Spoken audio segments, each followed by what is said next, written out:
কেয়ামত হুট করে আসবে না, কেয়ামতের আগে অনেকগুলো আলামত প্রকাশিত হবে। 3 রকম আলামত। কিছু আলামত হলো ছোট, এর সংখ্যা অভাব নাই। আমরা যদি আলোচনা শুরু করি, 1 বছরে আলোচনা করে শেষ করা যাবে না যে আল্লাহ নবী ছোট ছোট এই পরিমাণ আলামত বলে গিয়েছেন কেয়ামতের ব্যাপারে। এমনকি আমার নবীর দুনিয়াতে আগমন, এটাই হলো কেয়ামতের 1 নম্বর আলামত। বলবেন কিভাবে? কারণ আখেরি পয়গম্বর যদি না আসে কেয়ামত হবেই না, সম্ভবই না। আখেরি পয়গম্বর আসার আগেই হুট করে কেয়ামত হয়ে যাবে। তাহলে আমার নবী যেদিন আসলেন দুনিয়াতে, সেদিন 1 নম্বর আলামত উম্মত পেয়ে গিয়েছে যে কেয়ামতের এখন একটা ধাপ পরিপূর্ণ। সেটা হলো নতুন করে আর কোনো নবী আসবে না, আর কোনো রসুল আসবে না। যত নবী আসার কথা ছিল এই চ্যাপ্টার ক্লোজ হয়ে গিয়েছে। আল্লাহ রসুলও বলেন, আমি হলাম নবুয়তের বিল্ডিংয়ে, নবুয়তের প্রাসাদে সর্বশেষ ইট।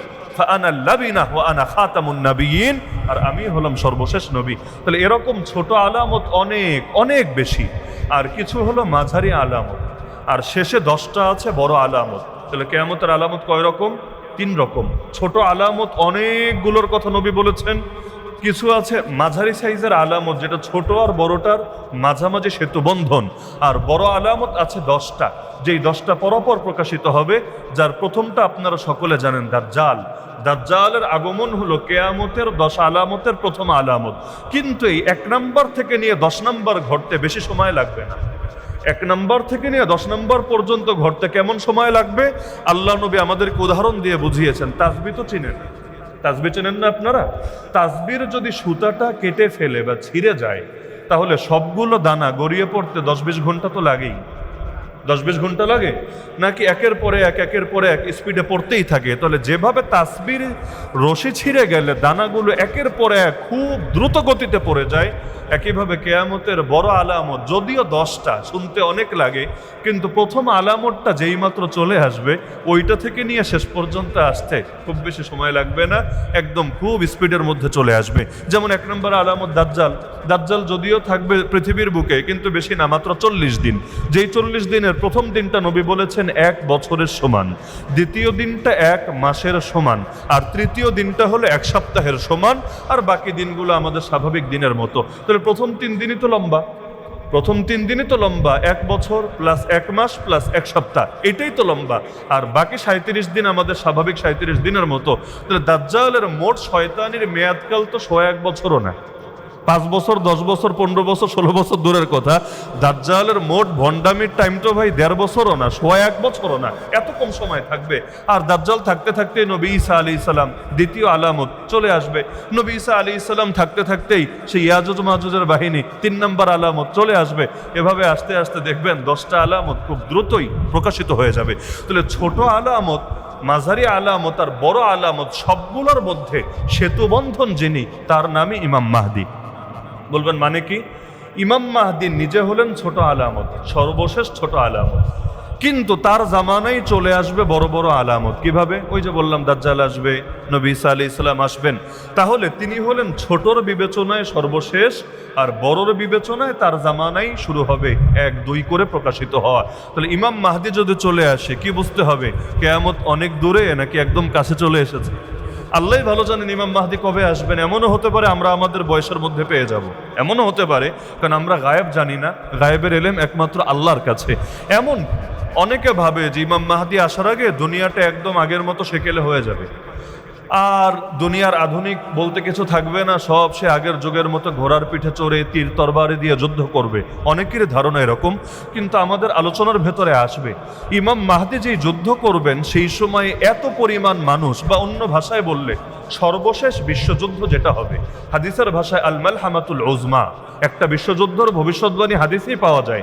আল মালহামাতুল উজমা নবীর ভাষায় সর্বশেষ বিশ্বযুদ্ধ যেটা হবে, সেখানে এত পরিমাণ মানুষ মরবে, এক বর্ণনায় আছে পাখি উড়তে উড়তে উড়তে উড়তে সর্বশেষ যেখানে গিয়া থামবে সেখানেও লাশ থাকবে। তার মানে কি পরিমাণ মানুষের লাশের স্তূপ পড়ে যাবে।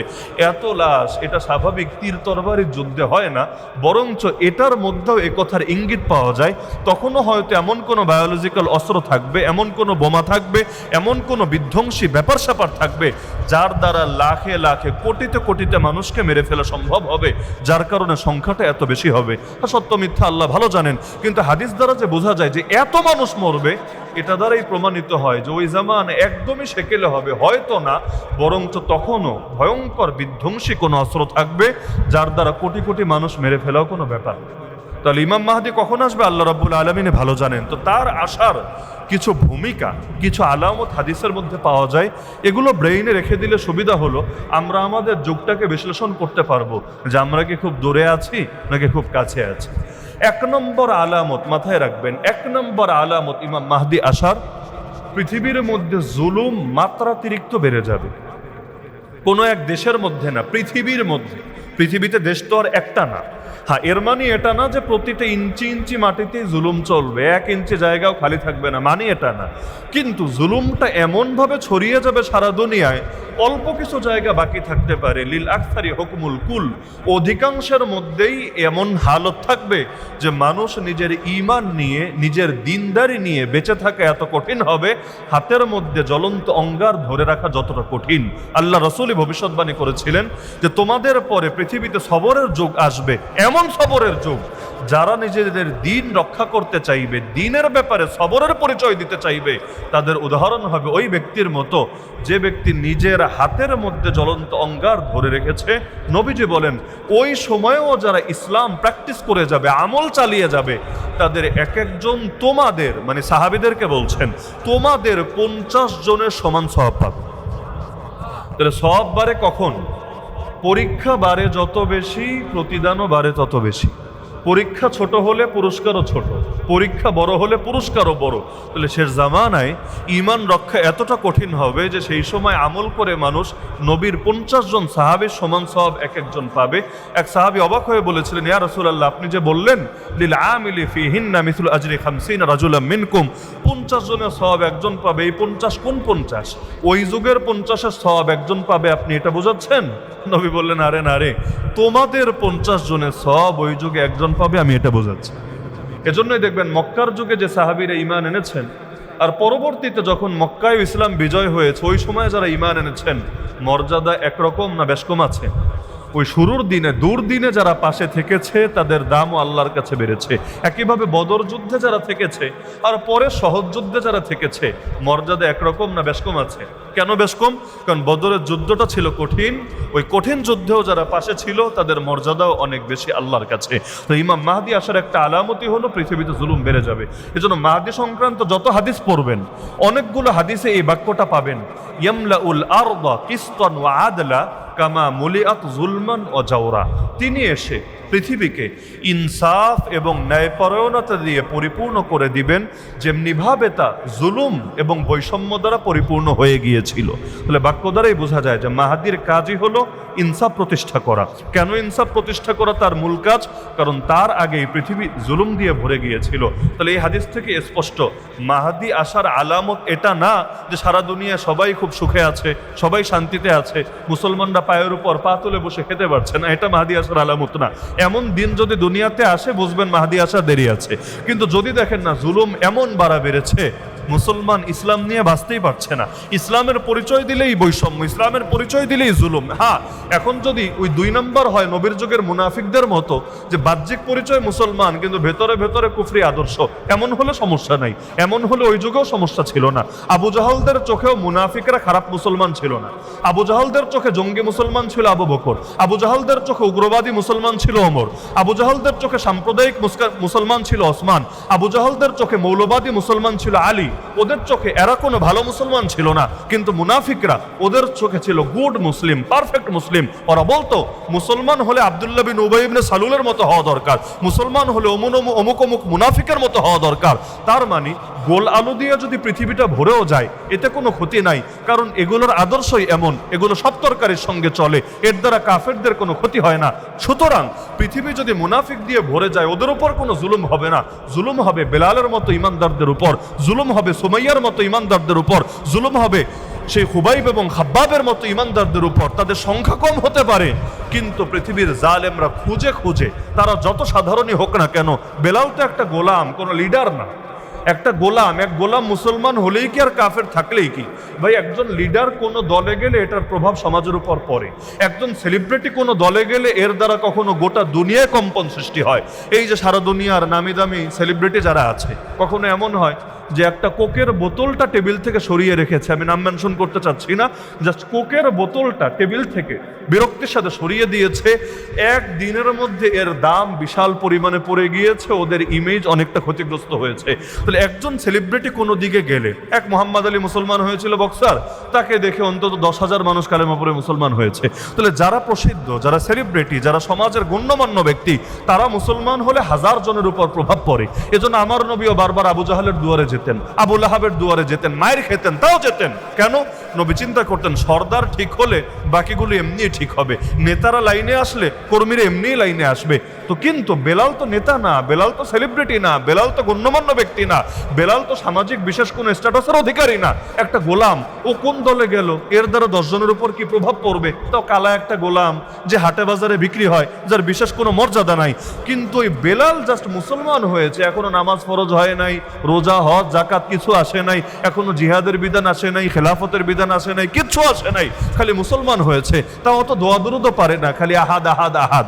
যদি অত বড় বড় বাক্য পারতো ওইগুলোই বলতো, জাস্ট আহাদ। আহাদ মানে এক এক এক এক। তার ভেতরে এটা বুঝে এসেছে সৃষ্টিকর্তা বহু হতে পারে না, তার ভেতরে বুঝে এসেছে রব খোদা একের বেশি হতে পারে না। এখন যত মারে খালি বলে আহাদ আহাদ আহাদ আহাদ, কুল হুয়াল্লাহু আহাদ।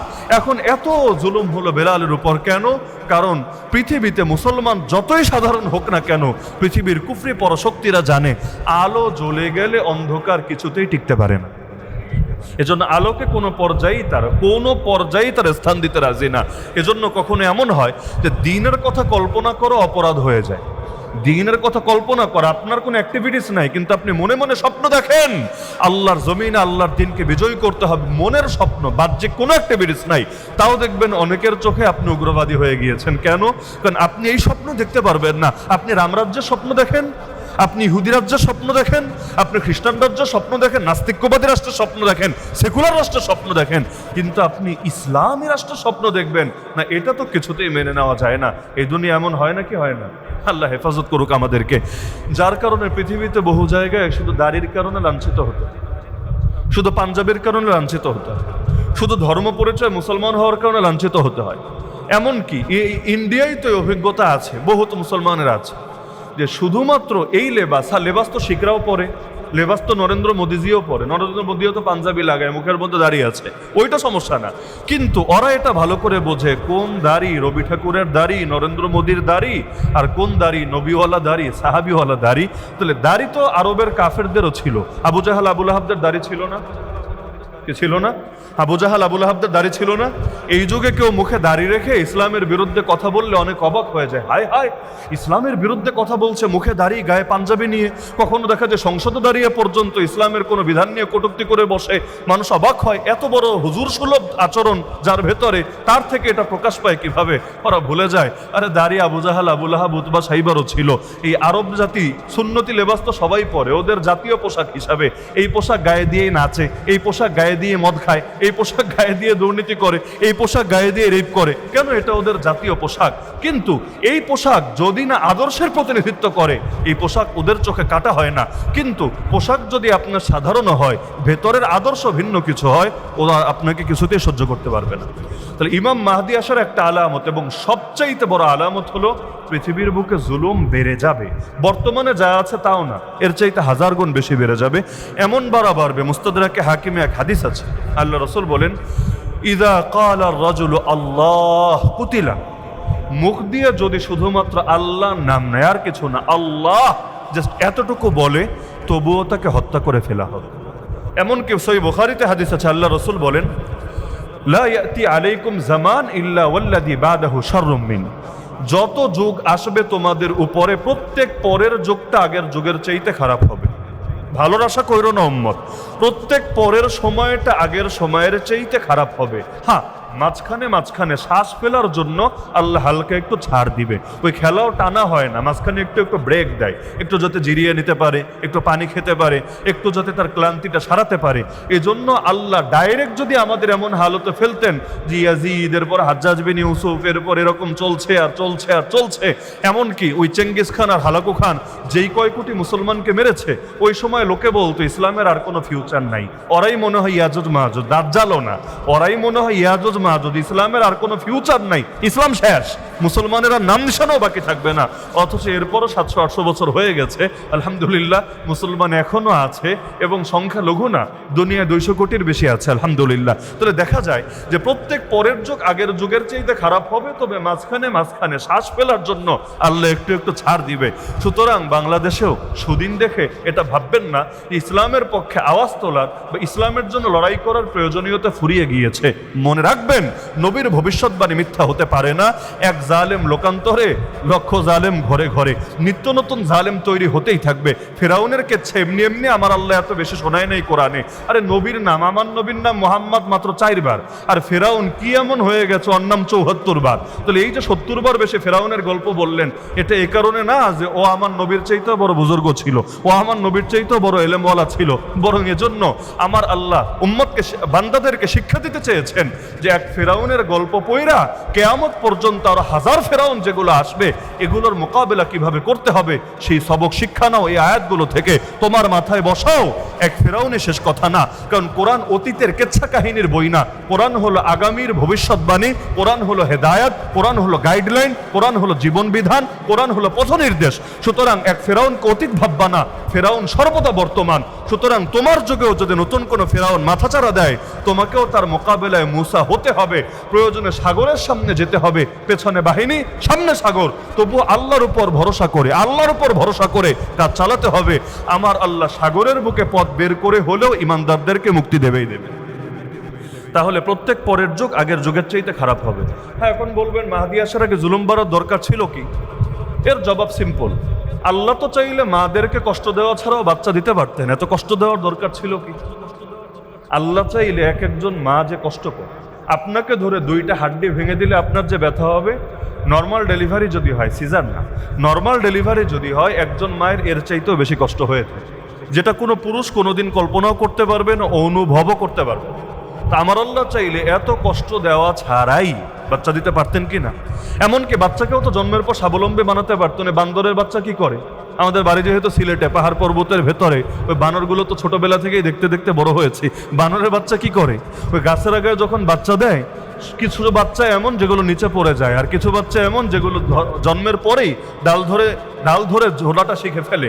দেখবেন পৃথিবীর মধ্যে আপনি গরুর বাচ্চা বলেন, মুরগির বাচ্চা বলেন, বানরের বাচ্চা বলেন, বাঘের বাচ্চা বলেন, সবগুলোর মধ্যে সবচাইতে দুর্বল হলো মানুষের বাচ্চা।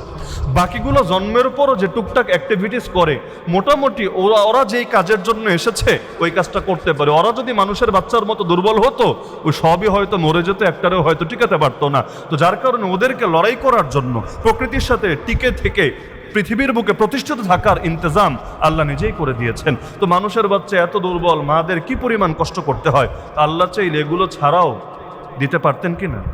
যদি বলেন পারতেন না, তাহলে তো আল্লাহর সর্বশক্তিমান মানেনি না। এখন বলবেন এত কষ্ট দেওয়ার দরকার ছিল কি? এটা বাপের মহব্বত আর মায়ের মহব্বতের দিকে তাকালেই বুঝবেন। বাপের মহব্বত আর মায়ের মহব্বতের দিকে তাকালেই বুঝবেন। বাপ তো অনেক সময় এমন, ওই রাত 2টা-3টার সময়, এগুলো যুবক বাপরা ভালো বুঝবে, রাত 2টা-3টার সময় বাচ্চারা যখন ভ্যা ভ্যা করে কান্না শুরু করে, ওই সময় ভেতরে ফিলিংসটা কেমন হয়? কখনো তো নিজের স্ত্রীরা পর্যন্ত বকা দিয়ে রুম থেকে পাশের রুমে পাঠিয়ে দেয়, যা ওই রুমে গিয়ে আসো, সারাদিন অফিস করেছে, এমনি ক্লান্ত, আর এখন এই ভ্যা ভ্যা শোনার টাইম আছে। এদের কাছে কখনো বাচ্চা হয় একটা খেলনার আইটেমের মতো, ওই খেলার সময় ভালো লাগে, কিন্তু হাগুমুতু করলে, আবার বিরক্তি করলে এটা খুব তার কাছে ঘৃণার বিষয় মনে হতে থাকে। অথচ মাদের কাছে এগুলো একটা উপভোগের বিষয় হয়ে যায়, আল্লাহই বানিয়ে দেয়। তাহলে যেই জিনিস কষ্টের পরে অর্জন হয়, ওই জিনিসের মূল্যও বেড়ে যায়। এটা হলো মূল পয়েন্ট। যেই জিনিস সহজে অর্জন হয়, এটার দাম কম থাকে। যে যেই জিনিস কষ্ট করে অর্জন করতে হয় সেটার দাম বেশি থাকে। এজন্য বহুত হুজুরের চাইতে বহুত সাধারণ মানুষ এমন যারা কোরআন দেখলে কোরআনের কপিকে সম্মান বেশি দেখিয়ে থাকে। বলবেন কেন? কারণ হুজুর মানুষের জন্মের পর থেকে ছোটবেলা থেকেই কোরআন পড়ে পড়ে বড় হয়েছে, কোরআন তার সিনার ভেতরেও আছে, তার কাছে এটা অত নতুন কোনো বিষয় না, কারণ এটার সাথে সে এভাবেই অভ্যস্ত, এভাবেই পরিচিত। কিন্তু বহুত সাধারণ মানুষ এমন আছে কোরআনটা পড়তেও জানে না, কিন্তু কখনো এটা নিয়ে বুকের সাথে এমনভাবে লাগায়, এমনভাবে চুমু খায়, এমন আল্লাহর বান্দার জ্ঞান দুর্বলতা থাকতে পারে কিন্তু মহব্বতে কোনো দুর্বলতা নাই। যেমন আল্লাহ নবী জানিয়েছেন, আমার পরে এমন কিছু মানুষ আসবে পৃথিবীর বুকে যারা আমাকে এত বেশি ভালোবাসবে, এত বেশি ভালোবাসবে, তাদের এক একজনের অবস্থা হবে এমন, পারলে নিজের ফ্যামিলি এবং নিজের সম্পদ সব কোরবানি করে দিয়ে হলেও তারা আমার সঙ্গে মিলিত হতো, আমার সঙ্গে দেখা করত। এমনকি নবী বলেছেন তারা হলো আমার আসল ভাই। সাহাবীরা বললেন, ইয়া রাসূলুল্লাহ, আমরা আপনার ভাই না? নবী বললেন, না, তোমরা আমার ভাই না, তোমরা আমার সাহাবী, আমার সঙ্গী। আমার ভাই হলো তারা যারা আমাকে দেখেই নাই, আমার পরে আসবে পৃথিবীতে, কিন্তু আমাকে এত ভালোবাসবে, এত ভালোবাসবে, লাউ রাআনি বিআহলিহি ওয়া মালিহি, তার ভালোবাসার হালত হবে এমন, যদি সে পারত নিজের ফ্যামিলি, নিজের ধন সম্পদ সব উজাড় করে দিয়ে জাস্ট একটা বার আমাকে দেখতোই, নেয়ামত সে অর্জন করতো। তাহলে বহুত ক্ষেত্রে জিনিসটা এমন হয় যে মানুষ কষ্ট করে অর্জন করে কিন্তু তার কাছে সেটার দাম বেশি থাকে। এজন্য মাহদিকেও আল্লাহ এত কষ্টের পরে পাঠাবেন, কারণ জুলুম যখন বাড়ে ইনসাফের গুরুত্ব বুঝে আসে। একটা উদাহরণ দিলে বুঝবেন, যেই সময় দেশের মধ্যে শান্তি থাকে, ইনসাফ থাকে, জিনিসপত্রের দাম নিয়ন্ত্রণে থাকে এবং চাঁদাবাজি, গুন্ডামি, চুরি, ডাকাতি, ছিনতাই, রাহাজানি এগুলো কম হয়, আবার রেপ হয় না, ধর্ষণ হয় না, কোর্টেও বেশি বিচার আচার যায় না, দেশটা শান্ত থাকে, ওই সময় যদি আপনি মানুষকে দিন কায়েমের কথাও বলেন, চলো আমরা আল্লাহর জমিনে আল্লাহর দিনকে বিজয়ী করি, খুব বেশি সাড়া পাবেন না। বলবেন কেন? মানুষ চিন্তা করবে ইসলাম মানে তো শান্তি, আর ইসলামের বার্তার মধ্যেও তো শান্তি আছে, আসসালামু আলাইকুম, শান্তির বার্তা। তাহলে ইসলামের সাথে শান্তির সম্পর্ক আছে, শান্তি তো এমনিই আছে, তো হুদাই আমাদের এত ইসলাম নিয়ে চিন্তা করার দরকার কি? এজন্য দেখবেন সুদিনে, যখন সুদিন থাকে, দিন কায়েমের দাওয়াতের প্রভাব কম নজরে পড়ে, তখন ঢিলামি আসে, অলসতা আসে। আর যখন মাইর চলে, দুর্দিন চলে, ওই সময় জাগরণটা বেশি হয়ে থাকে। কেন? যখন দেয়ালে পিঠ ঠেকে যায় তখন মানুষের হালত হয় এমন, ওই কেউ যখন সাঁতার পারে না, ডুবে ডুবে যায় অবস্থা, তখন একটা খড়কুটো ধরে হলো বাঁচার একটা আশ্রয় খোঁজে, কারণ উপায় তো কিছু নাই, সে জানে খড়কুটো ধরে বাঁচা সম্ভব না, এরপরও একদম শেষ চেষ্টাটা সে চালানোর চেষ্টা করে। একইভাবে মানুষ যখন দুর্দিনে থাকে তখন দিনের কদরটা ভালো বুঝে আসে। এজন্য এই মক্কার মুশরিকরাও যখন বিপদে পড়তো, ওই সমুদ্রে গিয়ে ঝড়ের কবলে পড়তো, নিজেদের অজান্তেই দেবদেবীর নাম বের না হয়ে আল্লাহর নামটাই মুখ থেকে বের হতো, সুদিনে আবার বের হতো না। আমাদের বাঙালিদের মধ্যে কেউ যদি বিপদে পড়ে, ভিসা হচ্ছে না, মা অসুস্থ, অথবা সে নিজে এমন রোগে আক্রান্ত, ডাক্তার বলে দিয়েছে সরি, দেখবেন মাশাআল্লাহ নামাজের কোয়ালিটি কারে বলে, দোয়া দুরুদের কোয়ালিটি কারে বলে, আর হাসান বসরি ফেল হয়ে যাবে তার বুজুর্গের কাছে। এইরকম এক একজন পীর সাহেবে পরিণত হয়ে যায়। আর যখন বিপদটা কেটে যায়, বিপদটা যেই মাত্র কেটে যায় অমনি রাতারাতি তার চেহারাও পরিবর্তন হয়ে যায়। দুর্দিনে একরকম থাকে, সুদিনে আরেক রকম থাকে। ইমাম মাহদিকে আল্লাহ এজন্যই পাঠাবেন জুলুমের পরে, কারণ তিনি খুব বেশি দিন থাকবেন না। যেদিন থেকে দায়িত্ব পালন শুরু করবেন সেদিন থেকে মাত্র 7 বছর। অধিকাংশ হাদিসের ভাষ্য হলো 7, আর কোনো হাদিসে আছে 8 অথবা 9। তো সর্বোচ্চটা ধরলেও মাত্র 9, আর সর্বনিম্ন বা যেইটা বেশি আছে হাদিসে সেইটা ধরলে 7। তো 7 বছর, সময় কম, কাজ তো অনেক বেশি। তার কাজ তো লোকাল না, গ্লোবাল। ইমাম মাহদি কোনো এক দেশের নেতৃত্ব দিবেন না, ইমাম মাহদি সারা দুনিয়াব্যাপী মুসলমানদের নেতৃত্ব দিবেন। তাহলে দুনিয়াটা তো ভাই ছোট না, একটা দেশ গড়তেই তো 10-20 বছরে অনেক সময় যথেষ্ট হয় না, সেখানে সারা দুনিয়া গড়ে দিবেন, প্রত্যেক ঘরে ঘরে ইনসাফ পৌঁছে দিবেন। কাজ যেহেতু অনেক বেশি, মুসলমানের দিলে তার কদরটাও তো বেশি থাকা লাগবে। এজন্য এমন মায়ের শুরু হবে সারা দুনিয়ায়, মুসলমানের দেয়ালে পিঠ ঠেকে যাবে। এরপর মাহদি যখন আসবে, ওই হারানো ধনের মতো এটা এত মূল্যবান হবে তাদের কাছে, তারা মাহদির সঙ্গে গিয়ে মিলিত হবে এবং অল্প সময়ের মধ্যেই, কারণ যখন কদর থাকে অল্প সময়ে বরকত হয়। আমি যদি আমার অভিজ্ঞতাও বলি, পরীক্ষার দিন সকালে ফজর থেকে নিয়ে পরীক্ষা শুরু হওয়ার আগ পর্যন্ত সুবহানাল্লাহ পড়াশোনায় এত বরকত পেতাম, এক সপ্তাহে এত পড়া সম্ভব না, যেটা পরীক্ষার আগে 2-3 ঘন্টায় পড়ে ফেলতাম আলহামদুলিল্লাহ। আর আমার নিজের একটা অভিজ্ঞতা হয়েছে, আল্লাহ সারা জীবন দান করেছেন আলহামদুলিল্লাহ। অধিকাংশ পরীক্ষায় আল্লাহ তাআলা আমাকে প্রথম স্থান অধিকার করার তৌফিক দিয়েছেন, এবং এই ক্ষেত্রে সবচাইতে বেশি ফায়দা আমার যেটা হয়েছে, ওই পরীক্ষার দিন সকালে যে পৃষ্ঠাগুলো উল্টিয়েছি, সেখানে তো লাইন বাই লাইন পড়া আসলে সম্ভব না, জাস্ট একবার স্ক্রল করে যাওয়া, একটাবার শুধু নজর দেওয়া। আমার জীবনে অধিকাংশ সময় আলহামদুলিল্লাহ আল্লাহ শুকরিয়া, এটা নিজস্ব কোনো ক্রেডিট না। ওয়া আম্মা বিনিআমাতি রাব্বিকা ফাহাদ্দিস, আল্লাহ শুকরিয়া, সেটা হলো ওই সকালবেলা যা পড়েছি অধিকাংশ সময় সেটাই গিয়ে দেখে প্রশ্নে হাজির হয়েছে। এমনকি কেউ কেউ আমার সাথী ভাইদের দুষ্টমি করে বলতো, কিরে তুই কি জিনটিন নাকি, আগ থেকে খবর টবর পেতি নাকি, নাহলে কিভাবে সম্ভব, ওই সকালে দেখলাম এই পৃষ্ঠাটা ভালো করে পড়লি, এখন দেখে এই পৃষ্ঠাটাই এসে গিয়েছে। আলহামদুলিল্লাহ, আল্লাহ শুকরিয়া। তাহলে সকালের পড়ায় মানে বেশি ফজিলত হয় কেন? কারণ ওই যে টাইম কম, কাজ বেশি, মাথায় একটা চাপ থাকে, কদর বেড়ে যায়। আলহামদুলিল্লাহ ওই সময়ে দেখা যায় পড়াশোনার মধ্যে আলাদা গুরুত্ব চলে আসে। আমরা মাদ্রাসায় দেখতাম কিছু ছেলে পেলে এমন যারা স্কুল কলেজ থেকে এসেছে, আগে হয়তো এসএসসি এইচএসসিও কমপ্লিট করেছে, পরে দিনের বোঝ এসেছে, এখন আর পড়া ভাল লাগে না, এগুলো এসে মাদ্রাসায় ভর্তি হয়েছে। আর কিছু ছেলে এমন ওই ল্যাংটা কাল থেকেই বাপমা মাদ্রাসায় রেখেছে। আমরা দেখতাম যারা বুঝে শুনে পরবর্তীতে পড়তে এসেছে, এদের আমল, এদের মেহনত, এদের দিনের মহাব্বত, এদের কান্নাকাটি, এদের সব কিছু অনেক উচ্চে, অনেক উচ্চে। কেন? কারণ সে অন্ধকার থেকে আলোতে এসেছে, জাহেলিয়াত থেকে দিন এসেছে, তার কাছে এটার কদর আছে। আর যারা ল্যাংটা কাল থেকে ওই মাদ্রাসায় বড় হয়েছে, সে তো জাহেলিয়াত চেনেই নাই, ওই জগৎটা দেখেই নাই, যার কারণে তার কাছে এটার খুব বেশি কদরও নাই। এজন্য আমি যেদিন হজ থেকে আল্লাহ তাআলা এবার ফিরাচ্ছিলেন, এয়ারপোর্টে আসবো, যেই গাড়িতে চড়ে আসছে, আসার সময় লম্বা পথ, জেদ্দা পর্যন্ত অন্তত 2.5-3 ঘন্টা তো লাগবে, তো ভাবলাম তার সাথে কিছু কথাবার্তা বলি। তো এখন আরবিতে কথা হচ্ছে, এখন সে পরিচয় দিল, তার বাড়ি একদম কাবার মোটামুটি কাছে, সব মিলে 4-5 কিলো হবে। আমি বললাম, মাশাআল্লাহ, আপনাদের কত বড় সৌভাগ্য, আমাদের লক্ষ লক্ষ টাকা খরচ করে সারা জীবন স্বপ্ন হৃদয়ে ধারণ করে এরপর আসতে না আসতে আবার যাওয়ার টাইম চলে আসে, আর আপনারা তো চাইলেই যে কোনো উক্তে গিয়ে আল্লাহর ঘরে হাজির হতে পারেন, এটা তো আপনাদের বড় সৌভাগ্য।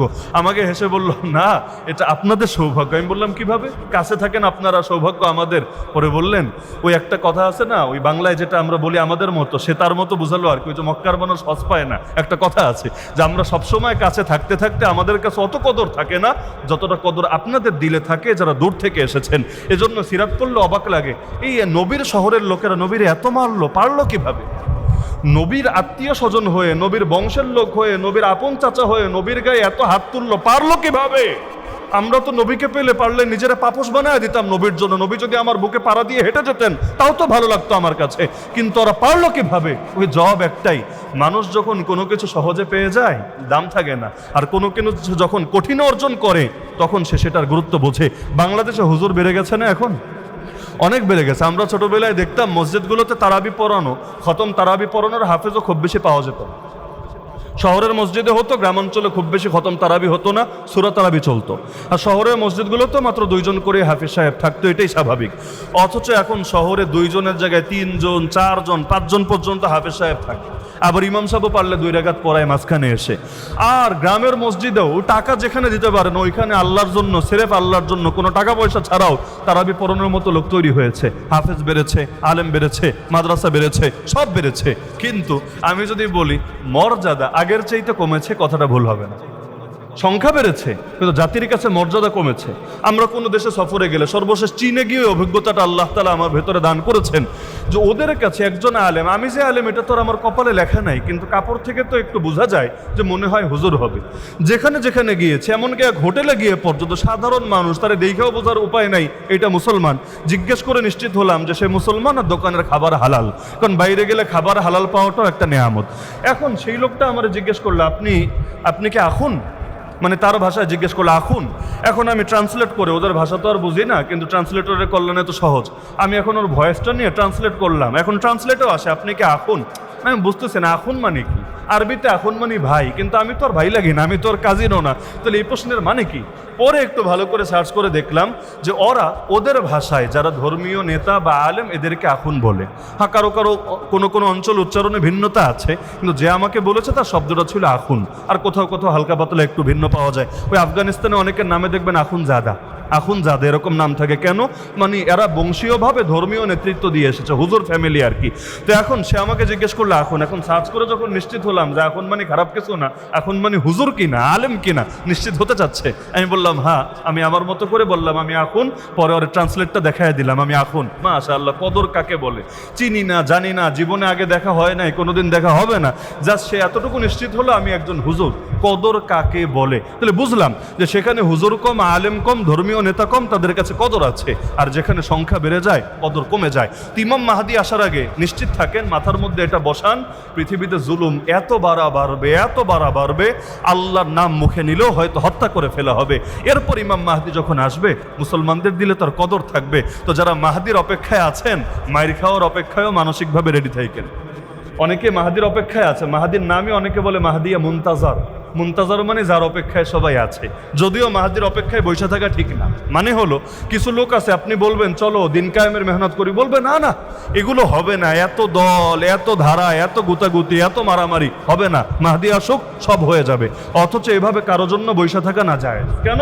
কারণ আল্লাহ আপনাকেও কিছু দায়িত্ব দিয়েছে, নিজের দায়িত্ব ফেলে আরেকজনের জন্য বসে থাকবেন, তিনি এসে সব করে দিবেন, সম্পূর্ণ না জায়েজ। আল্লাহ রাসূল জানিয়েছেন, তোমার ভাই জালেম হলেও তাকে সাহায্য করবা, মাজলুম হলেও সাহায্য করবা। মাজলুম হলে সাহায্য করবে এভাবে তাকে বিপদ থেকে বাঁচাবা, আর জালেম হলে সাহায্য করবে এভাবে তার দুই হাত ধরে ফেলবা, যা আমি বেঁচে থাকতে তোকে জুলুম করতে দেব না। তাহলে এটা তো আল্লাহ রাসূলের নির্দেশ, মুসলমানদের জন্য অপরিহার্য। সুতরাং মাহদি এখন আসুক, আর 50 বছর পর আসুক, আর 100 বছর পর আসুক, আমাদের চুপ করে বসে থাকার সুযোগ নাই। সৎ কাজের আদেশও চালাতে হবে, অসৎ কাজ থেকে নিষেধও চালাতে হবে। আর মাহদি যখন আসবে তখন আমাদের দায়িত্ব হবে তার সঙ্গে গিয়ে মিলিত হওয়া। তাহলে 1 নম্বর আলামত মনে থাকবে তো ইনশাআল্লাহ। 1 নম্বর আলামতই হলো পৃথিবীর মধ্যে জুলুম বাড়বে, এখন যা আছে এই পর্যায়ে না, এর চাইতে 1000 গুণ বাড়বে এবং জুলুম সারা দুনিয়া ছড়িয়ে যাবে। একটা ফিতনার নাম মনে রাখবেন, নবীজি ভবিষ্যৎবাণী করেছেন এই ফিতনা কিয়ামতের আগে, দাজ্জালের আগে সর্বশেষ ফিতনার নাম হবে ফিতনাতুদ দুহাইমা। অনেকে নামই হয়তো জীবনে শুনে নাই, ফিতনাতুদ দুহাইমা। দুহাইমা এটা আবার কোন ফিতনা? আল্লাহ রাসূল ব্যাখ্যা দিয়েছেন, এটা হলো এমন একটা ব্যাপক ফিতনা, কোন একজন মুসলমানও পৃথিবীর বুকে এমন বাকি রাখবে না যার গালে অন্তত একটা চর মারবে না। বলবেন ফিতনা আবার চর মারে কিভাবে? ফিতনার কি হাত আছে, পা আছে? রূপক অর্থে। তার মানে এমন ফিতনা সারা দুনিয়া ছড়িয়ে যাবে যেটাকে কেন্দ্র করে প্রত্যেক মুসলমানের উপরে কম হোক বেশি হোক বিপদ আসবেই। যেমন করোনার সময় ধরেন, যারা করোনায় আক্রান্ত হয়েছে শুধু তারাই সাফার করেছে এমন না, যাদের করোনার কোনো সিমটমও প্রকাশ পায় নাই তারাও সাফার করেছে। কেন?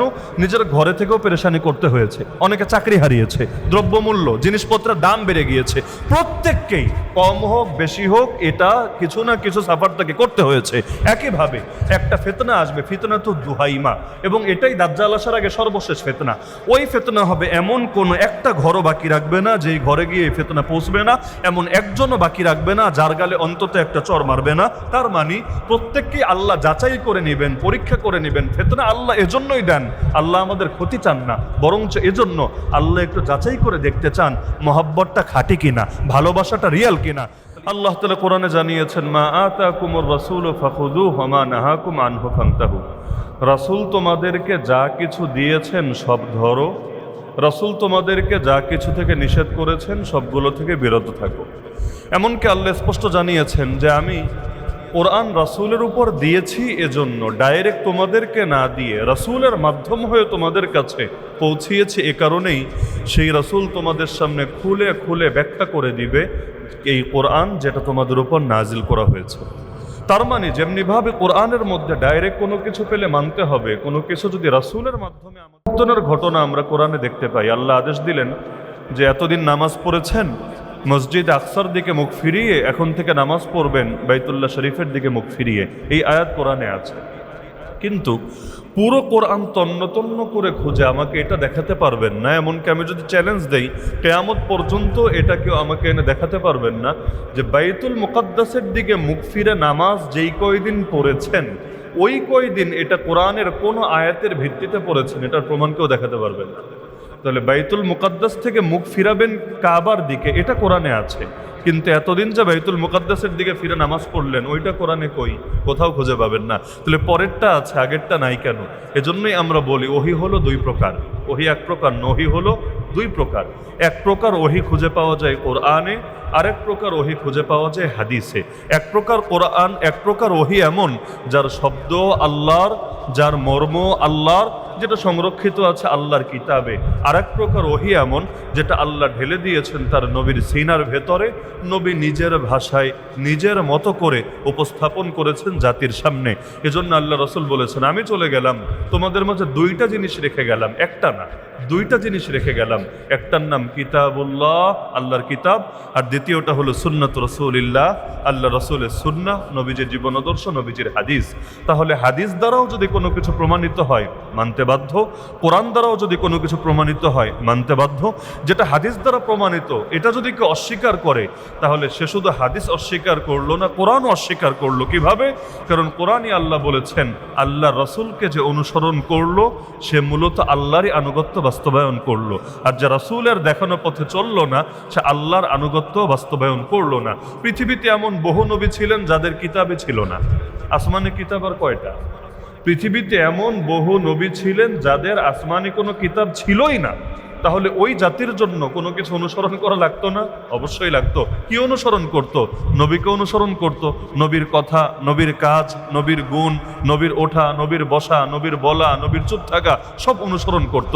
তার মানে শুধু কিতাব অনুসরণ করলেই মুক্তি পাবে আর নবীকে অনুসরণ করলে মুক্তি পাবে না, এটা চরম বিভ্রান্তিমূলক কথা ছাড়া কিছু না। এজন্যই আল্লাহ দোয়া শিখিয়েছেন ইহদিনাস সিরাতাল মুস্তাকিম, হে আল্লাহ সরল পথে চালান। কোন পথ? আল্লাহ বলেন নাই সিরাতাল কুরআনি ওয়াস সুন্নাহ, কোরআন সুন্নাহর পথে চালান। আল্লাহ বললেন সিরাতাল্লাযীনা আনআমতা আলাইহিম, আপনার নেয়ামত প্রাপ্ত বান্দাদের পথে চালান।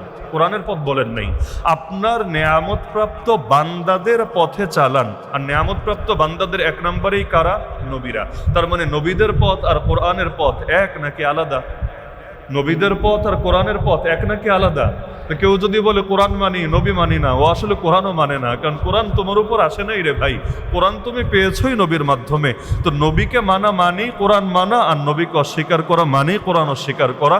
কারণ তোমার চোখে নবী যদি গ্রহণযোগ্য না হয়, নবী যেই কিতাব দিয়েছেন এটাও তোমার চোখে গ্রহণযোগ্য হবে না।